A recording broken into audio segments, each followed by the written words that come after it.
Inch'Allah. Je continue. Dans cette image, on voit une personne qui va représenter notre dualité.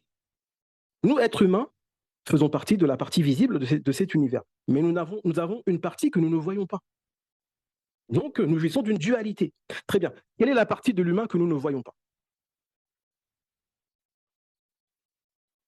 J'attends vos réponses. L'âme. Très bien. L'âme, an-nafs. Très bien. Alors, quelqu'un a dit ar-ruh, an-nafs. Alors, avant de continuer, c'est une parenthèse, comme vous l'avez ouvert, quelle est la différence entre l'âme et l'esprit? Ar-ruh. Ar-ruh et nafs. J'écoute vos réponses. Ou bien je regarde. Est-ce que quelqu'un connaît la différence entre les deux? Ah, là, je vois que c'est plus difficile. Il y a moins de. Ar-ruh est pur. Très bien. Excellent. Exactement. Très bien. Ibn Qayyim al-Jawziyya explique, c'est une parenthèse, hein, après on continue, explique que Ar-Ruh, l'esprit, est saint, est pur. Pourquoi? Parce que lorsqu'Allah Ta'ala a créé les anges, a créé plutôt Adam alayhi salam, il lui a insufflé de son esprit. Il a demandé aux anges de se prosterner devant lui. Et cet esprit qui vient d'Allah, qui n'est pas l'esprit d'Allah comme les savants de la Sunna le disent, c'est un esprit qu'il a créé et qu'il a accordé le privilège de l'affilier à sa personne, mais ce n'est pas l'esprit d'Allah. C'est un esprit privilégié qu'il a introduit dans Adam. Et cet esprit, avant d'être introduit dans l'humain, est pur. Mais lorsqu'il se mélange à la chair, à l'être humain, cet esprit devient l'âme. La différence, c'est que l'âme n'est pas pure. L'âme, Allah subhanahu wa ta'ala, fa'alhamaha fujuraha wa taqwaha. Il lui a inspiré sa perversité et sa piété.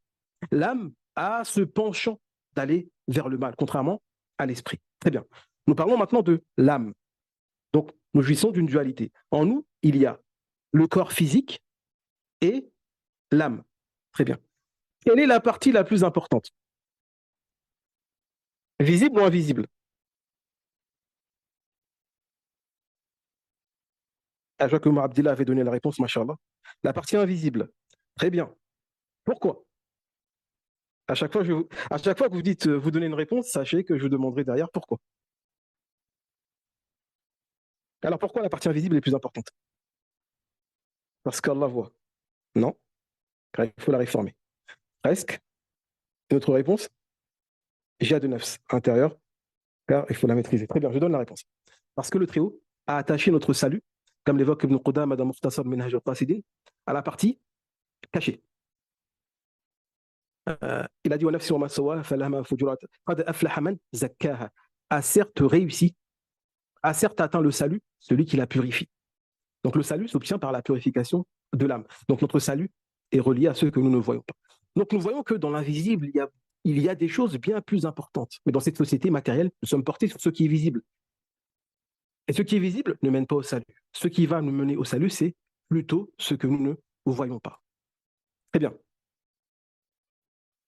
Alors, maintenant que vous avez compris, il y a une partie visible, le corps, une partie invisible, l'âme. Quelle est la relation avec le sujet, qui est le cœur? J'écoute d'autres réponses. Quelle est la relation entre la partie visible et invisible, ainsi que le cœur? Avez-vous une réponse? Très bien. Je vois qu'il n'y a pas de réponse. Je donne la réponse. Sachez que le cœur est le point de jonction entre la partie visible et la partie invisible. C'est-à-dire que l'âme, comme nous allons voir, contient la passion. Il va déverser cette passion dans le cœur. Et ce cœur va agir sur le corps. Pourquoi? Parce que le cœur est le maître du corps. Le prophète sallallahu alayhi wa sallam a dit, certes dans le corps, il y a un morceau de chair. Lorsqu'il est pur, tout le corps est pur. Lorsqu'il est impur, tout le corps est impur. Et ce dernier est le cœur. Donc le cœur est le maître du corps. Le corps n'est qu'un valet. Le corps n'est qu'un sujet, un soldat, comme dit Ibn Qayyim al-Jawziyya. Il ne fait qu'obéir aux ordres du cœur. Si le cœur est rempli de piété, cela va se refléter sur les membres. Si le cœur est rempli de passion, cela va se refléter sur le membre. Donc en vérité, le cœur, on le met de côté. Ce qui nous intéresse, c'est la lutte qui va s'établir entre le cœur et l'âme. Entre le cœur et l'âme. Très bien. L'âme contient la passion. Est-ce que quelqu'un peut me définir la passion? Qu'est-ce que la passion? Très bien, Omar Abdillah a dit qu'Amla est en fonction du cœur. Très bien, le cœur est comme un filtre, presque. Alors, qu'est-ce que la passion? Un désir. Très bien. Un désir, c'est bien ou c'est pas bien? Un bon désir, un mauvais désir, qu'est-ce que c'est? Terrestre. Je n'ai pas compris la réponse iPhone. Abdillah, c'est ce que le cœur désire fortement. Non, la passion se trouve dans l'âme, pas dans le cœur. Une impulsion. Très bien. Je donne la réponse. Comme l'explique l'imam al-Ajurri dans Adab al-Nafs, l'âme, la passion, c'est cette volonté de l'âme à pencher vers ce qui est interdit et à y trouver du plaisir.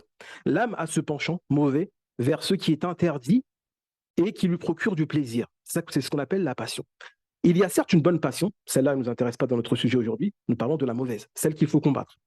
Donc je répète, c'est la volonté de l'âme à pencher vers ce qui est interdit religieusement lorsqu'il y trouve du plaisir. Très bien. Maintenant, à quoi mène cette passion? Cette passion mène au regret, à la tristesse, à la peine, à la honte.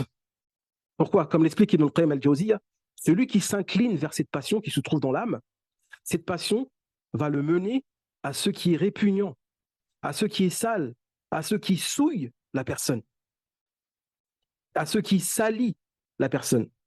Comme le Trou a dit, a certes péri celui qui souille cette âme. Et ça, c'est ici-bas.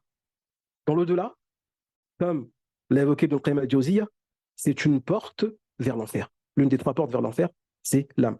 Je vous renvoie vers le groupe Telegram, là où j'ai posté toutes ces paroles. Vous allez les retrouver là-bas, Inch'Allah. Très bien. De ce fait, vous comprenez qu'il faut combattre l'âme. Il faut combattre cette passion qui se trouve dans l'âme. Il faut livrer ce combat. Le prophète sallallahu alayhi wa sallam a dit Al-mujahidu man jahada nafsahu fi ta'atillah. Le véritable combattant, c'est celui qui livre le combat à son âme dans l'obéissance à Allah. C'est celui qui livre le combat à son âme dans l'obéissance à Allah. Ibn Qayyim al-Jawziyya rapporte de son shir Ibn Taymiyyah qu'il a entendu dire en réalité, le combat des mécréants s'effectue d'abord en combattant sa propre âme. Pour réussir à vaincre les mécréants, il faut commencer par l'intérieur, se vaincre soi-même. Et ensuite, on pourra les renverser.